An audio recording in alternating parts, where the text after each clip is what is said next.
Hello and welcome to the Intermission podcast. I'm Fabian. That's Isaiah. We're the Intermission podcast. I said that already. And welcome. We're a Dallas sports podcast. That's the words I was supposed to say. And we had a pretty slow week this week with the MLB being on All-Star break and just slow news from our off-season teams. But we're going to have some fun and do it anyways. Who are we talking about first? We can get into the Wings first. Let's get into the Wings.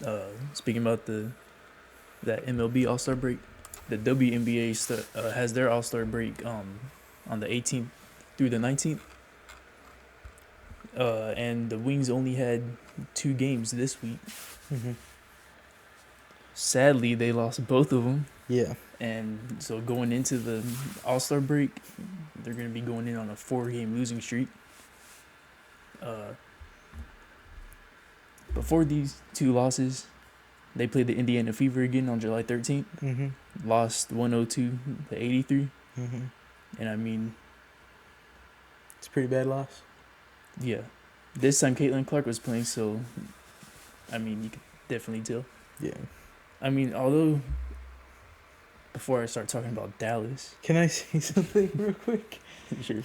In this game, I was busy, but I had my ESPN app was giving me notifications, and I in this game I got like 7 that were like, "Oh, Becker's made a point," or Lee Yeru has X many points, and then I checked the score and we lost by 20. I was like, why was I getting so many updates? But yeah, sorry, what were you gonna To say? keep the Dallas fans watching. Yeah, I guess. No, I mean, people were definitely watching because Caitlin Clark was playing, and I guess the that's whole why. point of the first meetup or matchup was because the 2, Number 1. yeah, Yeah. 2 first overall pick. But yeah, that Caitlin Clark stat, she only had like 13 points and 12 assists. Mm-hmm. I think obviously that killed Dallas. Clark's ability to dish out assists like that. I mean, yeah, Paige Beckers led in points and assists for this game with 21 points and only 4 assists. And I mean, yeah, I mean you can start to see it during these games. Whoever's been leading in assists, it's been like I'd say less than like 5 assists. So you don't think we like run enough plays? Like run enough I mean, plays? no, they do. It's just they're not finishing their play Yeah. to keep the assist numbers high. Because I mean, individually they're good at scoring. Mm-hmm. Paige is especially good at playmaking. Everyone else just, I mean, they're probably not expecting the ball, and I mean, we should definitely be watching these games. But I mean, I can't most of the time because I'm pretty busy, and some of the games are not available to me. Yeah. But I mean, from the looks of it, with their assists being that low, the players just can't convert the plays. So I mean, I feel like they should. I mean, that should be another thing they should work on. But I mean, the thing that I really do like though is their rebounding, and they've been pretty consistent with their rebounding.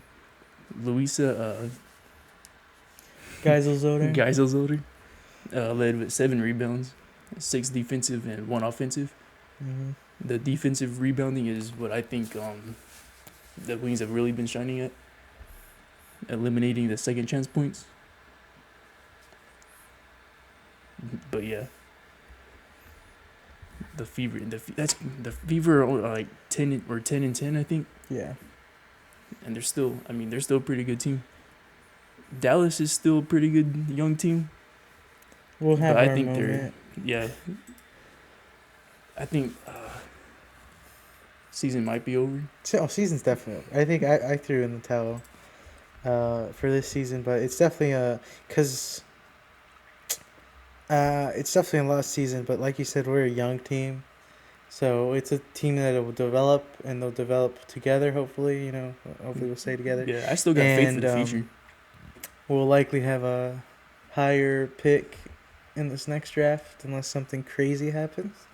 Yeah. So we'll continue to build with good young pieces, and I think maybe obviously not this year, maybe not even next year, but the year after that, I think we have a good chance of being a pretty solid team. Yeah, I still We're have my faith for this team for the future. mm-hmm. It just would be really cool to see them win at least a little more games, but they're still young.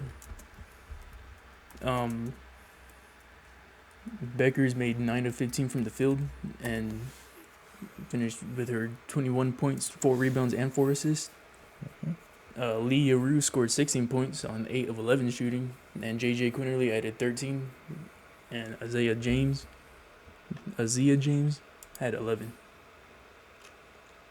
And Enrique is back. Enrique was back. She returned from her thumb injury, but went 0 for 10 from the field and only finished with 2 points.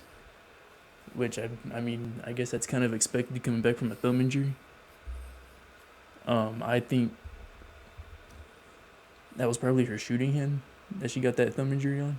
Mm-hmm. So I would expect her to struggle from coming back from that thumb injury. But moving on from that awful loss to the next one. Yeah. On to the next loss that doesn't sound that bad. July 16th, Dallas Wings lost to the Las Vegas Aces, 90-86. Paige Bueckers led in points and assists again, with 20 points and 8 assists. And Lee Yaroo led in rebounds with 8, 6 defensive and 2 offensive. But yeah, that's what I was talking about. Every once in a while, one of the players will have a good assist stat. So I feel like the team's definitely getting better. They just need to convert more.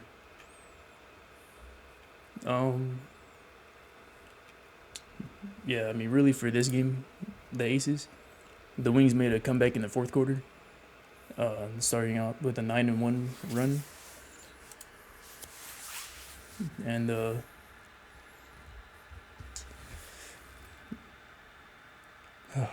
it's hard to talk good about them. Yeah, it is, because it's the same problem. It's the same problem that we've been saying. They can't close out halves. Mm-hmm. The defense needs to be better. And although I'll give them credit, the defense has been a little better. Not last game, but I mean this game definitely they could have had the chance to win this game again, but like they could have won this game. But I mean they fouled a person on the Aces and let them convert a 4-point play, and ended up making it 86-84 at that point. And then after that, the Wings missed 2 3-pointers. So I mean, still the same struggles.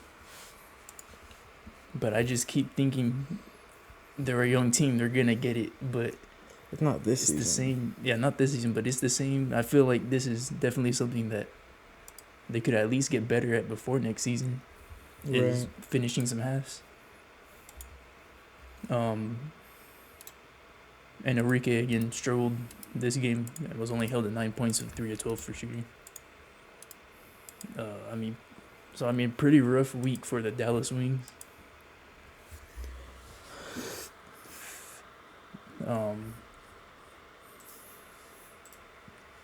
Not really much else to say. Mm-hmm.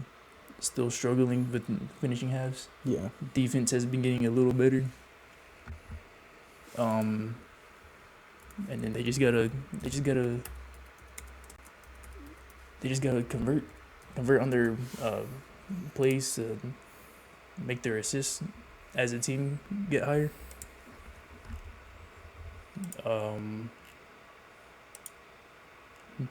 Yeah.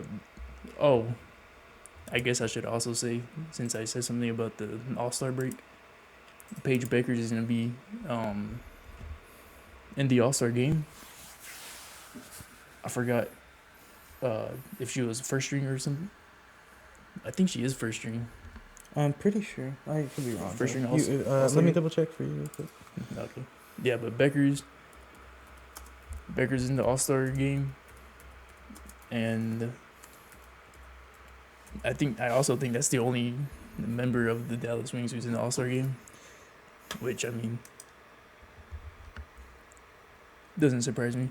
Paige was the most hyped up player coming into the WNBA.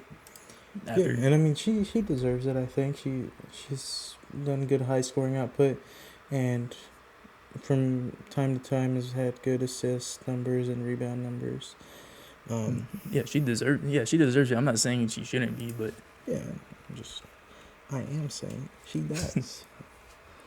no, yeah, but just in case what I was saying sounded like I was trying to say why is she in here, but no, she deserved it. I just didn't know if she was a starter. I'm pretty sure she is though. She is. She's a starter. A starter. Yep. See, we already have an all-star on the Dallas Wings. Yeah. This is still a couple weeks out, the trade deadline for the WNBA is August 7th. Do you think we'll sell anybody? I'm just asking this because we started talking about the future. So the reason I've been a little quiet and on my computer is because I just had to look at some contract details. We actually have, on our active roster, we have 5 rookies. We have 3 other players that would be, so they have at least for another 2 seasons, or for another season after this one, they're under contract. Yeah. And then we have another 3 that will be restricted free agents. That's Louisa Geisels-Loder, Lee Yeru, and Grace Berger. Everyone else will be unrestricted free agent, which would be Enrique, Tiara McCowan, Hines Allen, Dejanay Carrington, and Taisha Harris. They're all going to be unrestricted free agents, and this is the last year of their contract as well. So I'm saying this to say that we do have that good young core, and we have them for a couple of seasons. And again, Lee Yeru, who I think has been doing a good job since she's been traded here, and Geisels-Loder. I think she's been decent at least, or still restricted free agents. So I don't see us moving on from them, but. And I want to, sorry, I've started looking at this and my brain started firing. Going into the season, we were the second youngest team with an average age of just under 25, 24.8. Mm-hmm. And that was before the Lee Yeru trade, which is we traded for a younger player, and then traded away Nalissa Smith. Yes, I was going to say Naisha Smith, but I knew that wasn't right because... Maisha is what I was thinking. Nalissa Smith. So we actually have gotten a little younger since then. And then they signed Haley Jones. Yeah, but we already let Haley her go. But we have Grace Berger. I'm pretty sure we signed also. But I'm pretty sure we let Haley Jones go. Oh yeah, that's also true. Yeah. Yeah, Haley Jones is still on the roster. I'm looking at. Is she? Yeah. Maybe. But like, do you suspect we sell any of our veteran players? I mean, they're unrestricted free agents after this year, anyways. Yeah. I wouldn't be surprised if they get rid of some of them, but I feel like they'd have to keep at least 1 or 2 of them to keep that veteran presence. Yeah, that veteran presence on the team to teach the younger players. Yeah. So I feel like maybe I'm gonna say Maisha Hines Allen probably stays. Mm-hmm. For even though she's a forward, probably still not that far off from a guard. Right. So she could probably teach Paige a little something too. Mm-hmm. Because that's what I like. I like whenever teams have that older guy or that older person to teach the younger people. Not just like not just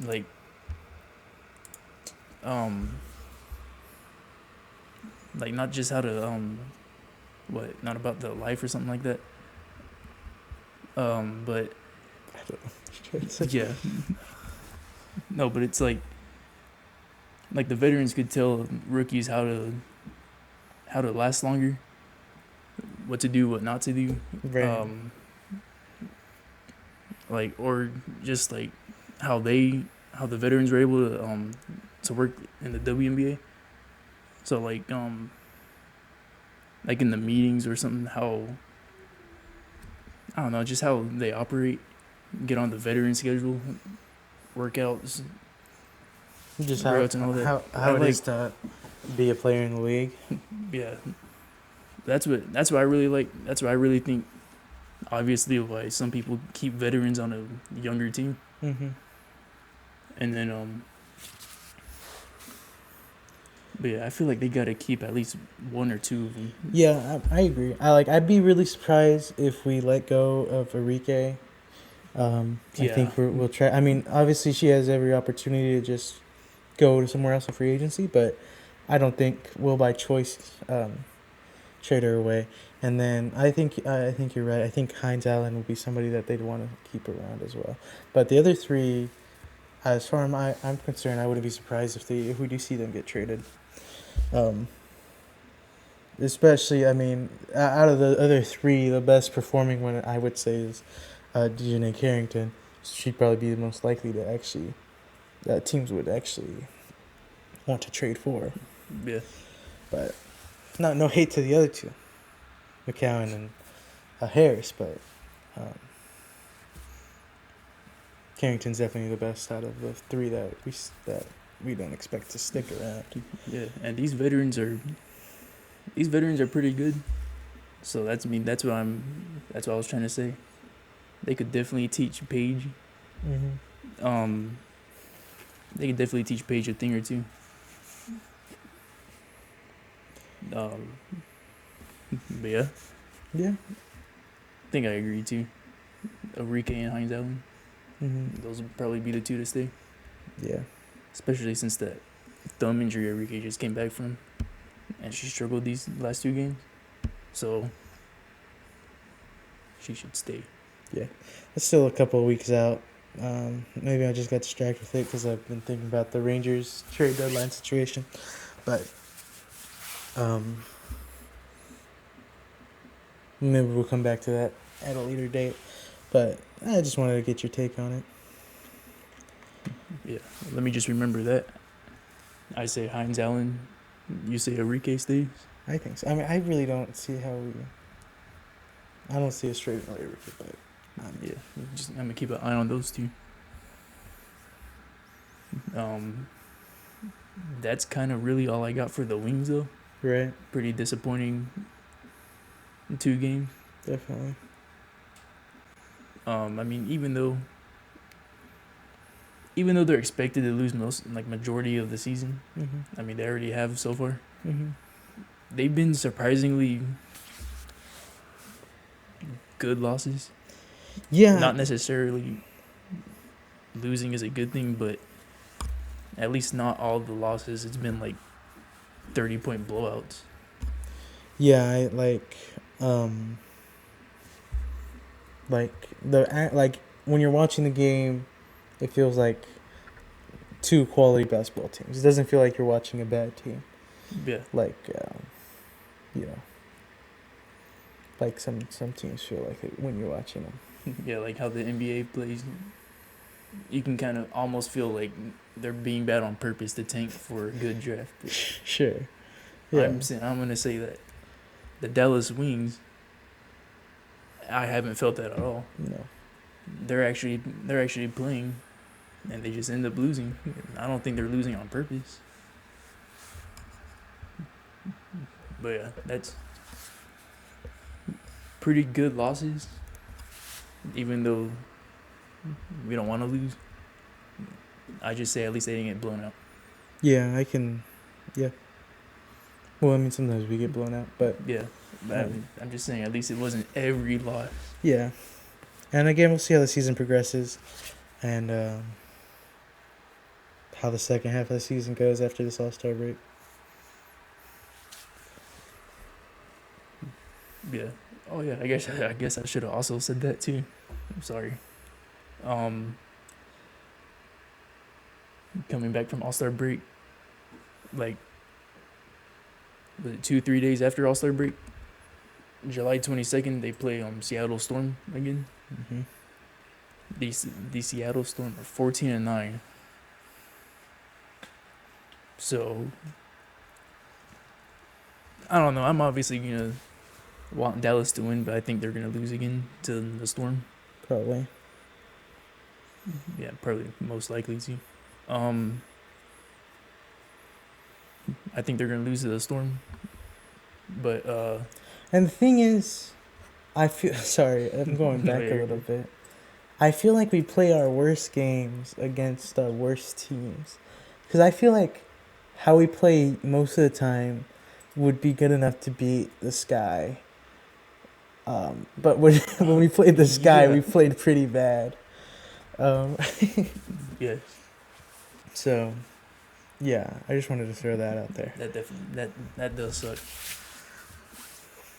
I mean, I guess they have that excuse where they play almost every other day, It's not but that still shouldn't be that's an the excuse. that's I the don't think. sport. Yeah, Yeah. they should be used to it from playing in college, playing basketball their whole lives. Mm-hmm. But is that basketball? Is that WNBA? Sadly, yes. All right, that's what we got for the wings. Who are we talking about next?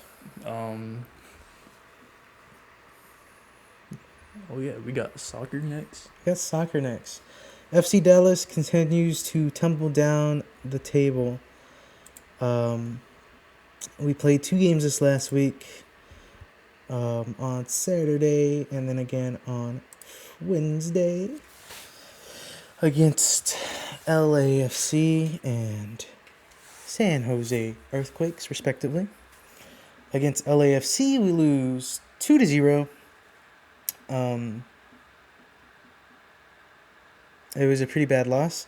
In the 31st minute, off of a bad turnover, LAFC scored, and then in the 44th, off of a penalty shot, which it wasn't a bad penalty to take. Sometimes it's just a stupid penalty to take, but it wasn't. I mean, it wasn't a bad penalty to take. Maybe a little aggressive, but I feel like a lot of times with our defense, the issue is that we're not aggressive enough. So, but they score again in the 44th minute off a penalty shot, and we never really we didn't have too many shots, let alone shots on goal in this game. We never really had control or possession. In the 56th minute, we had a terrible turnover that the defense is lucky didn't become a goal. Gave it away right in the middle of the box, right in front of the goalie.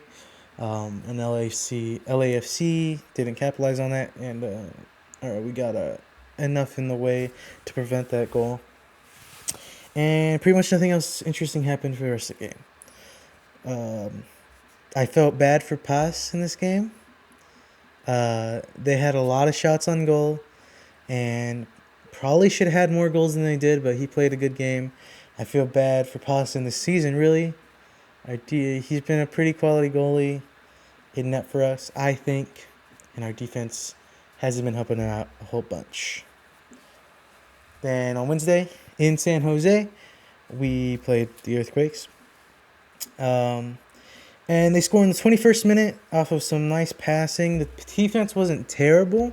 We were keeping them from getting closer to the goal, but we were letting them pass freely in the mid-range area and let them get an open shot from some distance, from again mid-range. And a good enough kick, scores from there. But again, not terrible defense, but this is the case, lack of aggression, I think. Instead, just sort of letting them keep the ball, which obviously going for tackles, being aggressive gives them a chance to break in, but sometimes it's better than just staring at them, pass it around in mid-range. But decisions happen, so whatever that means. And then in the 49th minute with injury time, so it was still the first half, Musa scores after a breakaway shot, goes off a post, he recovers it, does a little dribbling, gets open shot, shoots it, scores. Nice goal for Musa there.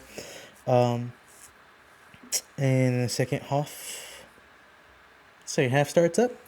Both teams had some nice chances of free kicks, whether direct shots or set pieces.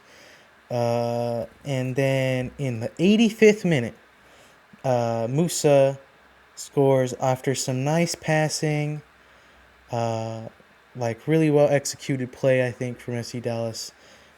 We score with Musa bearing the goal. It's his second of the game. However, just a minute later, San Jose, off a pretty nice cross and a nice header to finish the goal, score in the 86th minute and tie the game. And that'll be the end score of 2-2. So in this last week, we lost one game and we won one game. Or we tied one game, excuse me. Again, I think against San Jose, we didn't play poorly. I would say it was a pretty quality soccer game. A pretty quality match of football. But nothing impressive. And that's how you end up with ties. This brings our record to 5-7-10, 13th in the West. Usually, we've been hovering around mediocre this last couple of seasons at FC Dallas, somewhere in the 8-11 range. We're worse than we have been, which is unfortunate. And I don't got much else to say. I think we're where we deserve to be in the table. Yeah, that's about all I got. Again, I feel bad for Paz. I think he's been having a great goalie season, and it just doesn't mean much when you got bad defense. And again, our offense hasn't been bad, but it hasn't been good either. It's been average, decent, mediocre, somewhere in the middle of all that. And so they just haven't done enough to make up for poor defense, I think. Same with our midfield play. But yeah, that's soccer. Also, so, Debbie Downer teams up first. You know how it goes. It's definitely call of the season for the FC Dallas as well. And soccer is weird, so there's not really like a hopeful spin to it. We'll see what ends up happening in terms of trades and transactions and signings, but as we are right now, we're what we will be for most of the season. So that's the FC Dallas. But you can't get relegated in the MLS, so it's not as bad as Europe soccer, maybe. Who's next? Isn't this a fun episode? We can transition from the sad teams to a little more hope now. Let's go. We'll talk about the Rangers. I know you might. I know the Rangers had a pretty impressive series with Houston after what you said last week.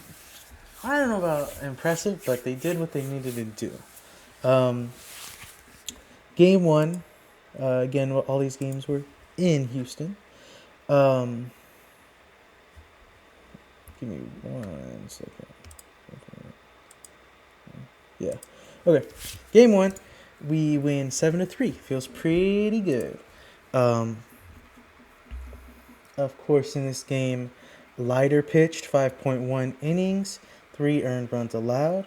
Our relief pitchers didn't allow a single run. And Garcia, there's no save, so he didn't get the save, but a good game. Our offense, pretty good too. Langford and Carter both had a pair of RBIs, as did Heim. Had 2 home runs, one from Garcia and then one from Langford. We had 13 hits in this game, 4 walks, 12 strikeouts. We went 3 for 9 with runners in scoring position. Pretty good. It's 1 in every 3 at bats with runners in scoring position. We'll get a hit. That's what you want. I mean, because then if you, it's basically, an inning of outs, you go up with runners in scoring position, you'll get at least 1 hit. That's where you want to be. You want to hover around 300. That's a good batting average in general, and with runners in scoring position. And that had us leave 9 on base. A good game, and a good start from Leiter. One of our not premier starters. Again, one of the lower starters on the platform. Still a great start. Still a good pitcher. I'm not gonna say great, but he's still doing good, especially for being in that 5 spot. But yeah, we scored early, getting 2 in the first off of Carter's single, and then we never gave away the lead after that. Garcia and Heim both had 2 RBIs in the third, and we didn't look back. Feels good. Our relief did good as well. But in the second game, we go to extra innings once again. But I will say, lineup in this game was weird. And I don't really know why. We had Haggerty and Duran starting over Carter and Berger. They were playing their positions. Had Haggerty in left field over Carter. And we had Duran in first base over Berger, which I think Carter and Berger are better players than Haggerty and Duran. So it was really weird in that regard, those 2 players. But other than that, the lineup was very similar. But I feel like that's the number 1 spot and the number 9 spot, both pretty important places in the lineup. And Carter's actually been batting pretty good. So not having his bat hurts. But Berger isn't too big of a hit. It's just a little strange. I guess he's still coming back-ish. But I don't know if I prefer Duran over Berger. But we did just put Berger on IL, so I'm assuming there may have been some injury bothering him, so we didn't want to play him. We didn't want to start him. But who's to say? But again, that game went to extra innings.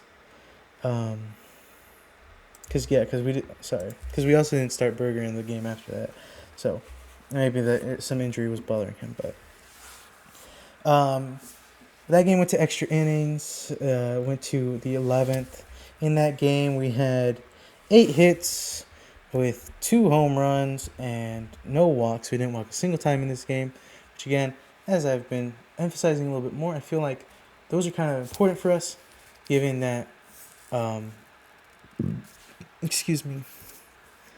we don't get enough hits to not have at least a decent amount of walks.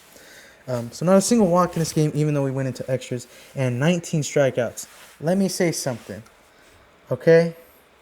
Framber Valdez was cooking, dude. Their pitcher, he was cooking. So was DeGrom. DeGrom was also cooking. But, I mean, DeGrom, they had 2 solo home runs off of him. But Valdez was cooking. He was striking us out left and right with his curveball. But we managed to score runs anyways. We got 1 off of an error in the first, and then off of some relief pitchers, we clutched up, had Simeon and Higashioka both hit home runs. Higashioka hit the one to take us to extra innings, as we were trailing for most of the game.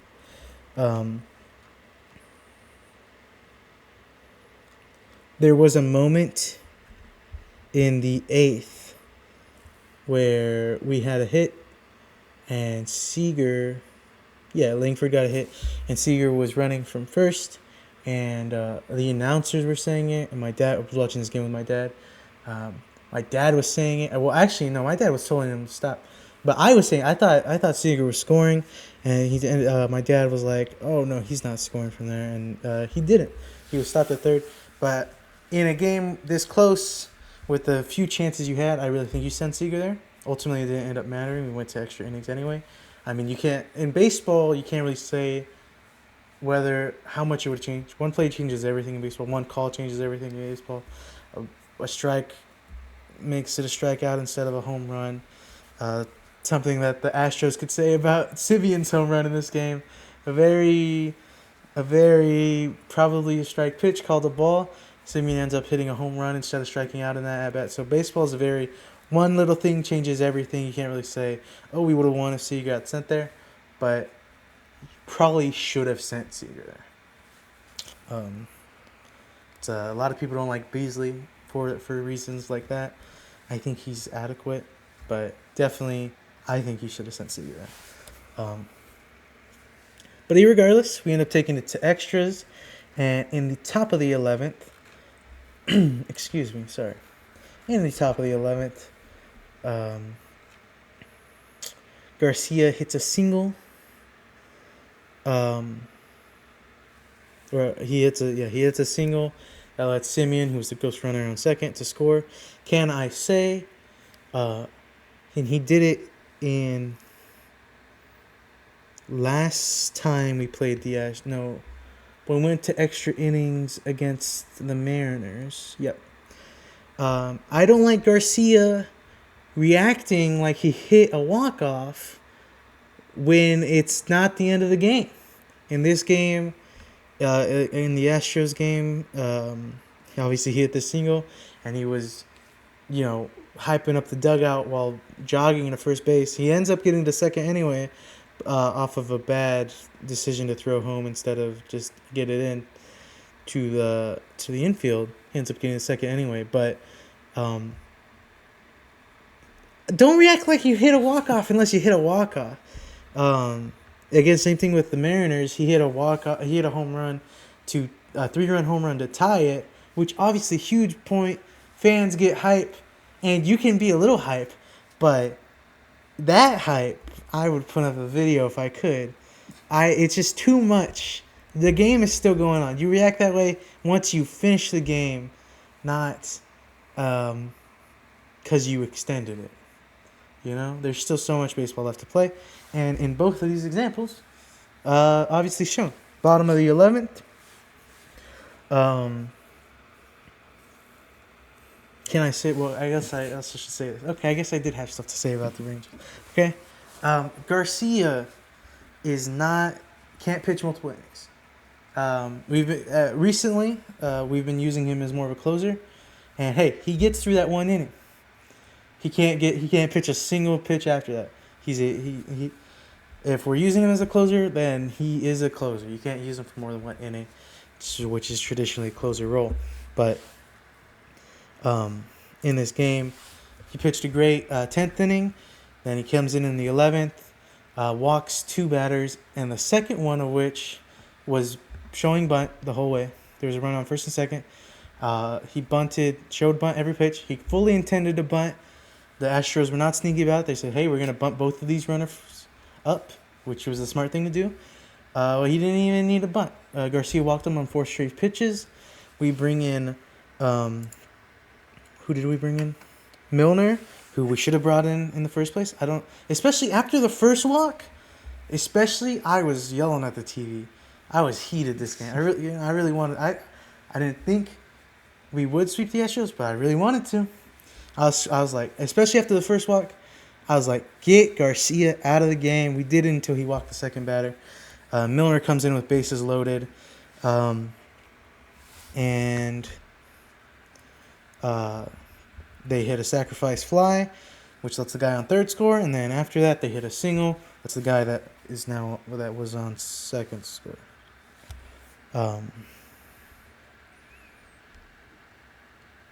So we end up losing that game 5-4.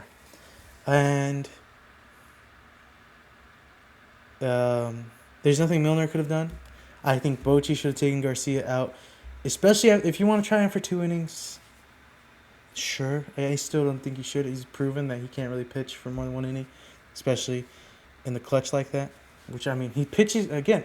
He did his job. He pitched the 1 inning. That's his job. So asking him to pitch more, you're asking him to do extra work.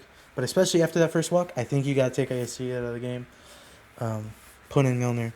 And I think Milner would have gotten out of that even with a runner on first and second. But that's not what happened. We end up losing that game. Tough scenes, hurt soul, but that's how the cookie crumbles.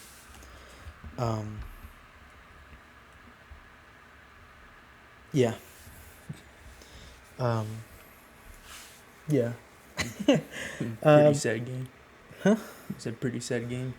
Yeah, it was just disappointing. I feel like, we had every chance to win that game, and we did it, Yeah, I thought they were going to win that game too. Mm-hmm. But game 3, we score early. 2 in the second, 1 in the third, 1 in the fourth. And we never look back and end the game winning 5-1. In that game, we had 8 hits, 2 of those being home runs, 3 walks. Those home runs coming from Simeon and Garcia, both being solo home runs. And then other RBIs coming from Osuna and Duran. And Evaldi did a great job pitching. 7.2 innings pitched, 1 earned run. Relievers did their jobs. Didn't allow any runs after that. So, yeah, Evaldi pitched until the 8th inning. He pitched almost 8 full innings. I love Evaldi. All-star snub. We paid. It was pretty cool. I don't know if you saw, but we paid him his all-star bonus, even though he didn't officially make the all-star game, because he sure as hell deserved it. Again, I'm pretty sure I said this on the podcast, but I feel like if we were having anyone compete for the Cy Young, even though I thought DeGrom was going to be pitched good, it'd be Evaldi. And I don't know if he's pitching to that level, but he's definitely the best pitcher on our team. But DeGrom, again, is still pitching great. So, yeah, he definitely deserved to be in the All-Star game. But I paid him out anyways. It's a pretty rad thing in the organization to do. I like the Rangers ownership, and I like the Rangers front office. I really do. I think we're good. I think we're good. We're a good group. But yeah, and then our reliever comes in. Armstrong pitches 1.1 innings, and that's it. We win 5-1. Feels pretty good. And we win the series 2-1. Make up 1 game on the Astros. And now are only 8.5 games back. I don't know if I said it, but we are now 48-49, 1 game below 500.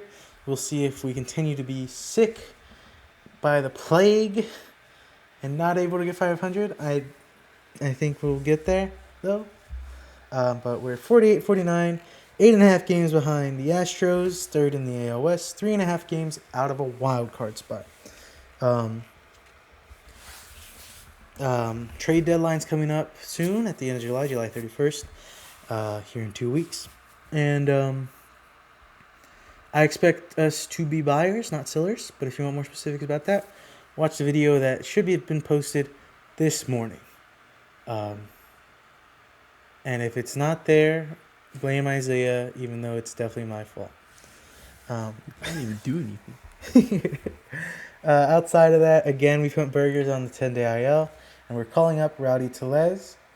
And Gray and Peterson are still injured.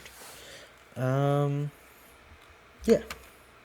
Our next series is against the Tigers, who are a very quality team. And I think we're having Corbin, Rocker, and Evaldi pitch.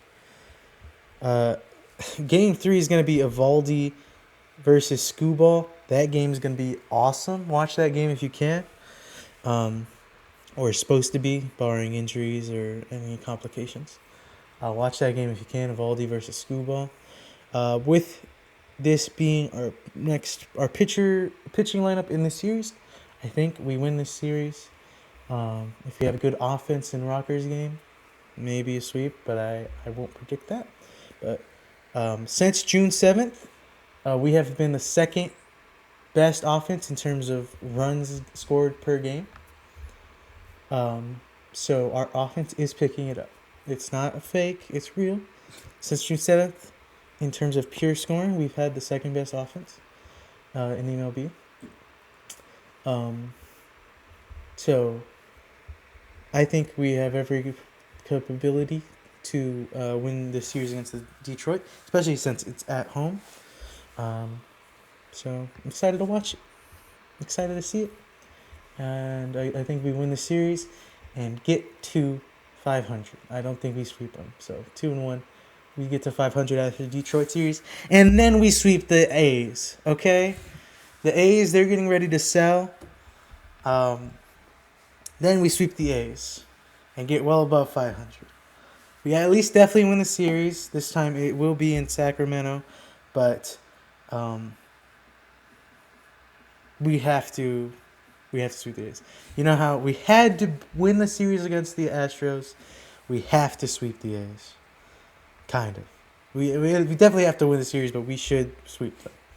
We should sweep them if we want to be the quality team, if we want to be true buyers. And again, I watch the video if you want all my opinions, but I think we should be buyers, and I think we should be somewhat aggressive buyers, getting the players we really, really need, not like last year. But we should. I predict we win the series against Detroit. We sweep the A's, coming off the All-Star break. Got well rested, and we're gonna stick it to them. We're gonna win. We're gonna go 5-6 this next week, or 5-1 this next week, and I expect to be happy.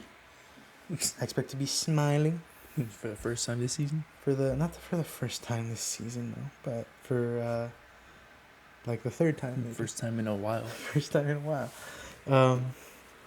Yeah. Oh, actually, it's the athletic series is also at home.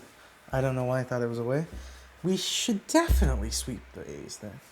And if we don't, I'll feel a little worse. But we're definitely winning both of these series. Should sweep the A's. That was my official prediction. I plan to be smiling next week. If you want my thoughts as of now about the trade deadline, shameless plug. Hopefully we have an actual video up. That's not the podcast. For finally. But breaking news. We did trade Dane Dunning to, who was it? Let me check real quick. I'm gonna say, you said the. I heard Braves. I believe it is the Braves. We traded Dane Dunning to the Braves for pitcher Jose Ruiz. Both of these guys are veterans that have been pitching in the minor leagues because they've been struggling as of late. Dane Dunning has definitely been doing better than Jose Ruiz, but we got Jose Ruiz and some cash. Yeah, it's a trade that happened, but it's nothing insanely impactful. But breaking news. This is being recorded Thursday night. So if there's more breaking news in the morning, this time you can blame Isaiah. And it is his fault. Not really. Yeah. That's what I have for the Rangers. Go back to you, Isaiah. All right. The next team that we can talk about. Alright. The next team we can talk about is the Mavericks, and then if there's any news, we can talk about the Stars. I don't think we had anything about the Stars, did we? Well, it's just their schedule release. Oh, okay. We can talk about the Mavs first if you want. Sure. Yeah. Because, I mean, there's really not that much to talk about the Mavs either. Except that the Mavericks shut down Cooper Flag for the remainder of Summer League. Yeah, he only played in 2 games. Yeah, that decision came after his San Antonio Spur game, Mm-hmm. which was on July 12th. Mm-hmm. He had better game than the first game he played. He Mhm. finished with 31 points, 4 rebounds, and 1 assist. He led with the 31 points. Mm-hmm. I know some people don't like that the Mavericks shut down Cooper Flag. I was kind of mixed feelings about it. One, because I didn't think one good game really showed all that he could do. I agree. But then on the other hand, I was like, well, they're probably doing it because, how the Mavericks have been so far. They probably shut him down just in case he got an injury. But I still think they should have let him play at least one more game. I'm in the club. Or the remainder of Summer League. Now that they only had like 3 more games at that point. I'm in agreement. I think even if they're injury scared, play him limited minutes. But I would have liked to see more from Cooper Flag. I don't know if you want to get into his game. On paper, had a pretty good performance. What were those numbers? No, his points that he's delivering in the points right now so far. Mm-hmm. The rebounds and assists, I kind of expected a little more in rebounds. Maybe like slightly more in assists. Mm-hmm. But it is Summer League too. Right.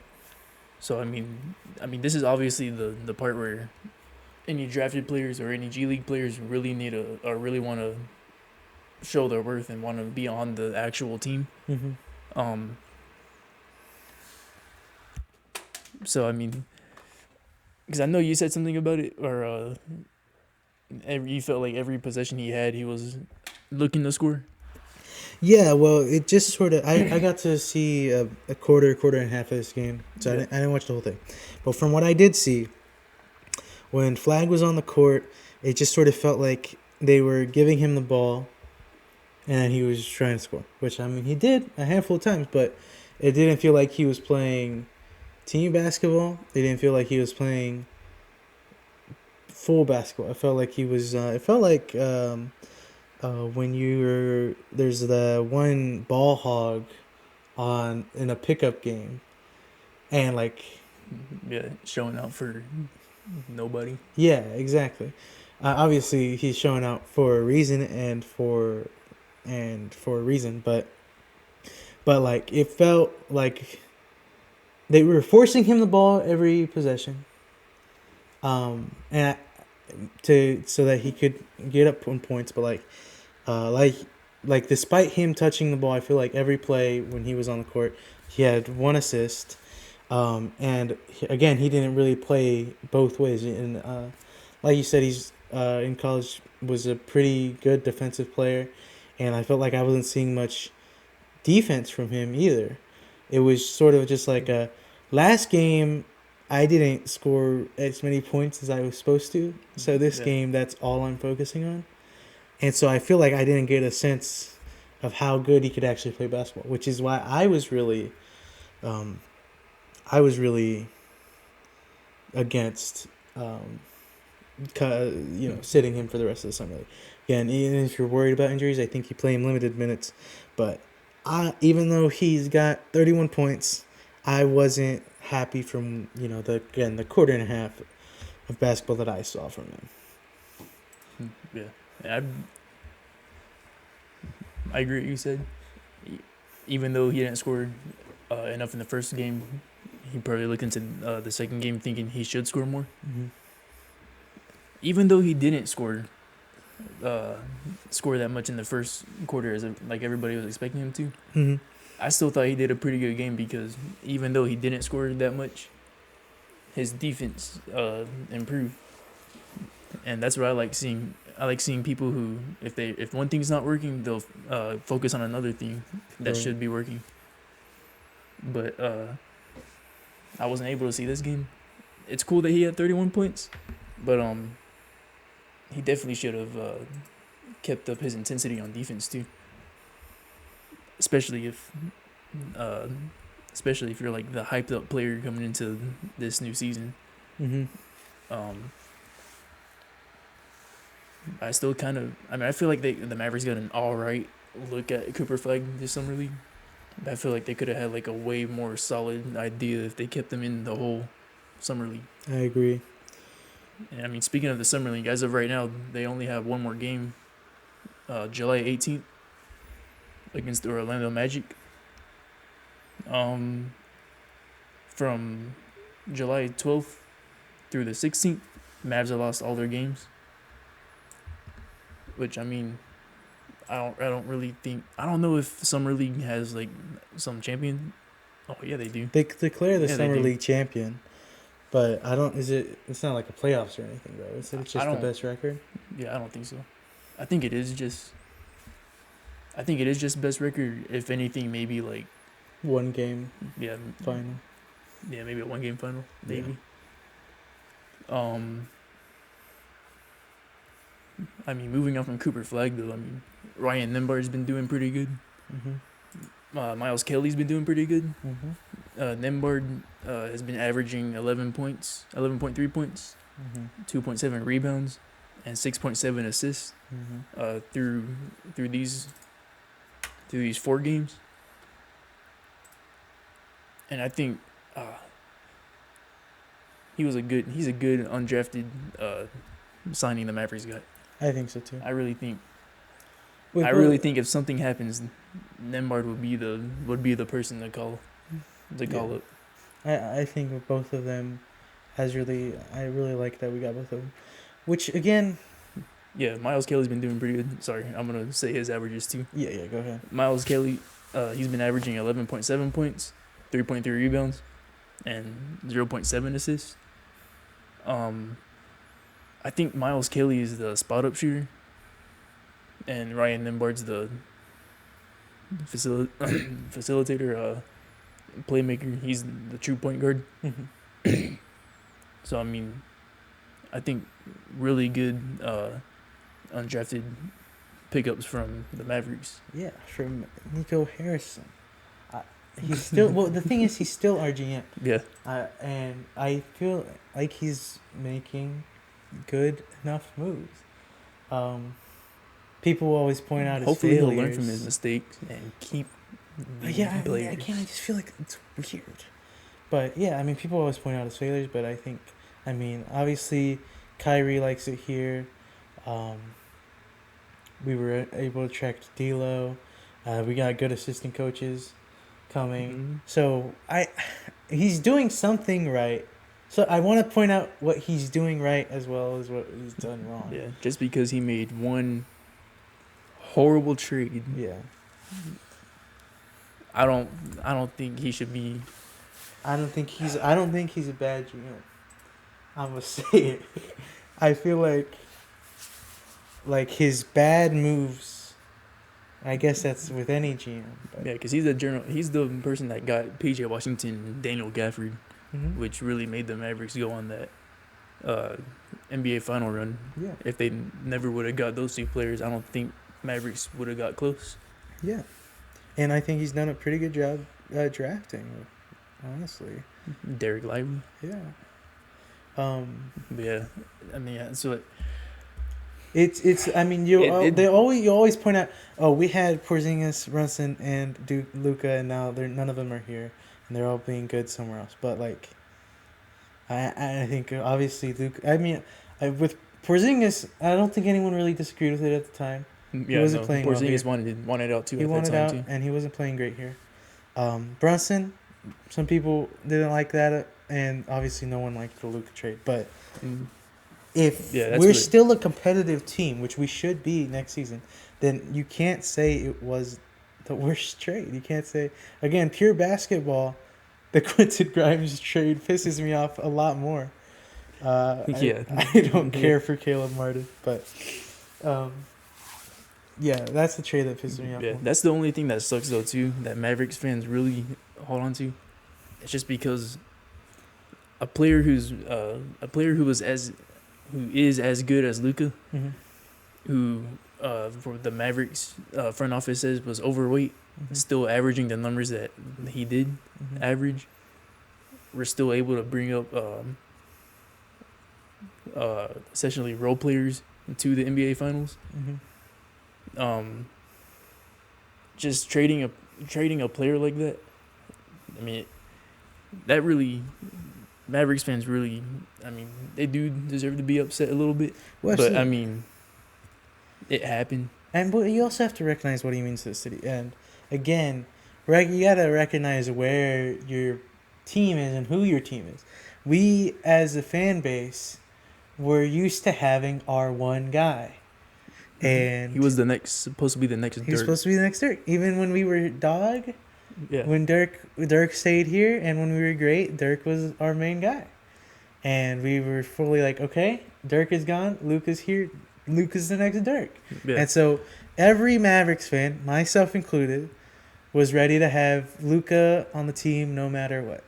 Yeah. And so I think that's a big part of the failure too, is that like maybe in a different market, maybe a bigger market, maybe the backlash wouldn't have been as bad. But with the Mavericks having been spoiled, with having Dirk being so a fan base that connects so much with their players,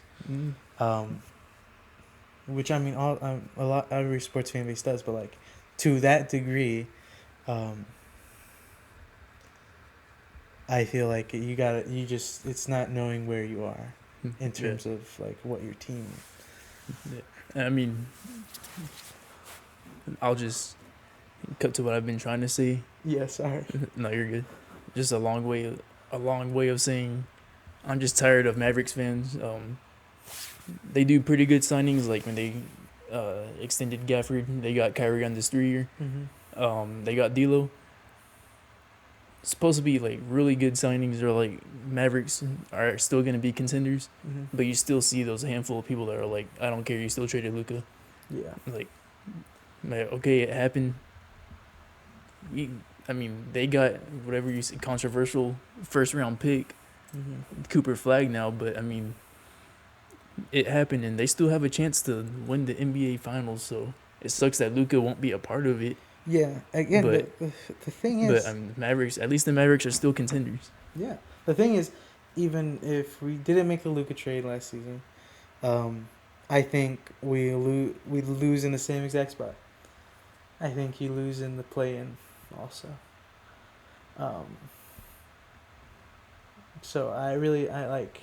Again, pure basketball, I don't think it was a bad trade. It's just with the fan base, with what Luka means to the fans, and with what our injury situation was, it just seems it was like really bad.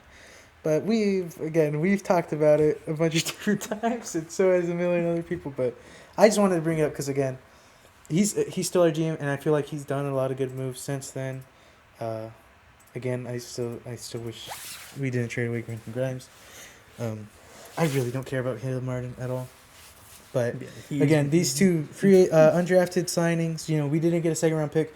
We got what I think were like the two highest touted undrafted players. And obviously we got Cooper Flag, but you can't really like it's not Nico didn't do something to get the first pick. Yeah. Even though he did. And at least. But yeah, and then like obviously players like it. Like for me, that was the big fear, and I said it last week or 2 weeks ago, where I was like, I was scared that because of what we did to Luka, that players wouldn't want to come here because they wouldn't like the But Kyrie signed the extension. D'Lo ends up coming here. Yeah, that's what I thought too. I think I've said it a few podcast episodes ago. I was scared to see if Kyrie was actually going to stay with the Mavericks or go with the Mavericks. Yeah, absolutely. Especially with the bond, how close him and Luka were. I definitely thought Kyrie was going to be like, y'all traded the one guy that I like, so I'm going to leave. I figured he was gone. I really didn't think he was, but obviously Kyrie either loves it here, maybe because no income tax, or because the environment that Kid and Nico have built. And again Nico also is dragging, obviously that's Kid, but like Nico Harrison isn't is also part of the. You can't deny that the GM is part of the reason that the assistant coaches are coming here. We signed these undrafted free agents, undrafted free agents. We got D'Lo, Kyrie, and Gafford are extended. Like, he's making good moves, and I just want to point that out. Yeah, I also want to point out too that because they got Frank Vogel, I only mentioned it's the reunion with Jason Kidd and Frank Vogel. Yeah. It's obviously the reunion with Anthony Davis too. And D'Lo Anthony, now. yeah, and D'Lo. Yeah, D'Lo's with Frank Vogel too, right? Yeah. Yeah, so I mean, I forgot to mention that. My bad. Okay. Yeah, if anything, like I said in the beginning of the season, I hope it doesn't come down to like two man ball with D'Lo and Anthony Davis. But the assistant coach who knows how D'Lo plays and how Anthony Davis plays,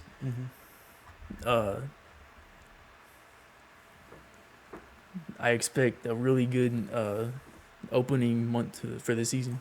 I think so too. And they got two likable coaches that players really like. Or I mean, I'm just say Jason Kidd. I don't know about Frank Vogel yet. Right. But players, from my understanding, like Jason Kidd. They like his coaching style. I really hope the Mavericks are able to win a championship with the group of guys they got right now. I also just want to see Kyrie Irving wear a Mavericks ring. Yeah. I mean, I still really like our team.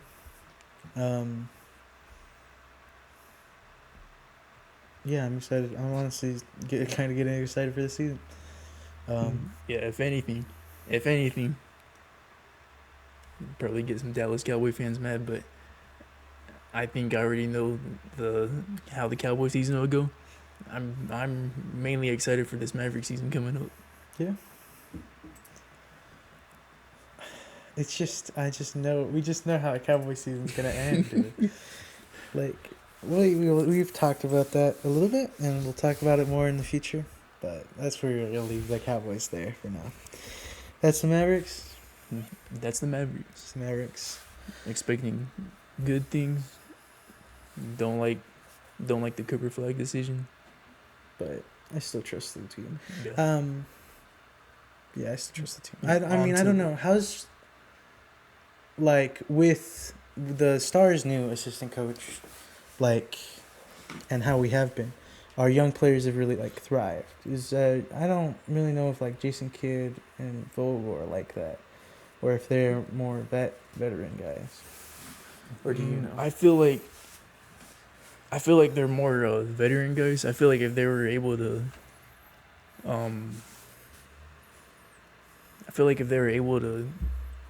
develop rookies more, I feel like Jaden Hardy would be a little better. At least from Jason Kidd too. He was a point guard. Right. Jaden Hardy is a point guard. I feel like Jaden Hardy is pretty good, but he's a little streaky. So I feel like Vogel and Kidd are like more for veteran players. Right. Like using established pieces. Yeah. Rather than, I mean, obviously they're not. I don't think they're bad for young players, but they don't help them thrive. Yeah, like they're more of coaches who are more like we don't want to tank. We're gonna win. Yeah. They're pure court strategists rather than building up developers, I guess. Yeah, and that's the vibe I thought, but I got, and I was pretty sure they had, but just want to double check since you know a little bit more about it than me. But that's the Mavericks. To Stars, this last week we didn't do too much. Our schedule was announced. We're gonna start the season in Winnipeg, and then our home opener will be against. Dang, I thought I could remember it off the top of my head. The Wild. The Wild. Our home opener is against the Wild. That's on. Our game in Winnipeg is October 9th to start the season, and then at home on October 14th. Um, so Should be a pretty good first game. should be, yeah. Us versus the Jets, top two in our division. I'll see how the new coach is gonna be. See how the new coach is gonna be. Obviously, um, it was us versus the Jets in last regular season. We're both still very quality teams, and I'm also very excited for the Stars. Additionally, we upgraded our skating coach to an official assistant coach, um, which that's cool. I don't got any huge opinion on that. That's cool. We have some good skaters. Like we have some nice feet on our team, so Fabian likes feet. I like feet. I mean, when it comes to hockey, definitely I like feet. Uh, I mean that's why I'm excited about what's his face. That guy's got freaking feet. What's his name, dude? Dang it. The recent guy they just signed. Yeah, the guy we just signed from Texas the, Stars. Yeah. Jarhan Per. That's not his name. That's a Superman thing. If you watch the podcast, you know what he's talking about. Yeah, if you watch the podcast.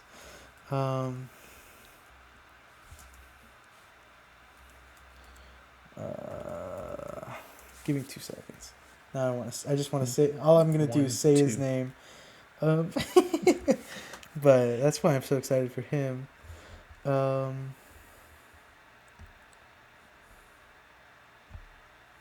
No, that's not him. I guess while Fabian's looking for his guy with the feet, Yeah. I think that's the most. That's actually like the pretty cool thing that you can see in almost every sport is the footwork of the athletes. Mm-hmm. I know you can see beautiful footwork in basketball when it comes to the centers. Luka had pretty good footwork too. The basketball player that gets brought up is Jalen Brunson and his footwork. His footwork is amazing. For football, the wide receivers And cornerbacks, even linebackers too, to an extent, and the defensive ends. I guess this is the website. Freaking. It can be really cool to watch. Stranhes. That's why I'm so excited for him. He's got really good handling and really good skate skills. And obviously we have Heiskanen and And the other guy. Heiskanen and Hintz and Rantanen, who are all very good skaters and can do a lot of work just by being fast and being able to move all sorts of ways on their feet. So I mean, I'm fine with advancing our skating coach. He's an ex-Olympic ice skater or something, but no huge opinion. Again, literally, I just was gonna say his name, Antonio Stranges. That's why I'm excited to see him, and hopefully he does good. Cause if he does even like 3 of those plays the whole season, I'll be happy because those plays are cool. The plays that he pulled off in the minor leagues, obviously much more difficult, but yeah, I'm also very excited for the Stars. So we started all depressed and sad. But definitely on a high note. With the Mavs and the Stars, very excited for them.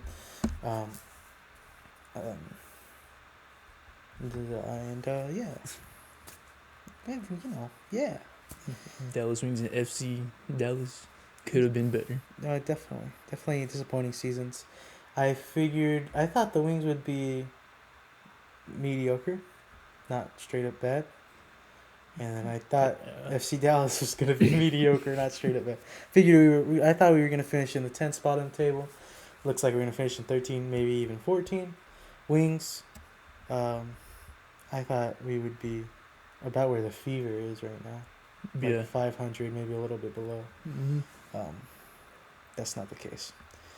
But the Mavs we ended up like Chicago. Yeah. The Mavs and the Stars, excited to see what they can do. The Rangers, I think we're about to turn it around. And we already have been turning it around. So, if you want to know a little bit more about my thoughts and how we can turn it around even more, again, go watch the video that should have been posted this morning. And if you enjoyed this video, this podcast, like, share, and subscribe. We had a good time talking. We thought this was going to be a shorter episode. We're in like an hour and 20 into it now. Almost hour 15. So That's crazy. yeah, we were like, we don't even have anything to talk about this. But no, this was a good episode, I think. And if you agree, like, share, and subscribe. Follow us on Instagram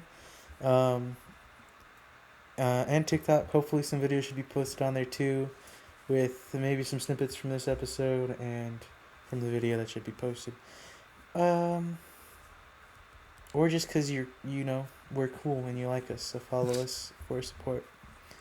And if you made it this far, comment. I like feet. Oh.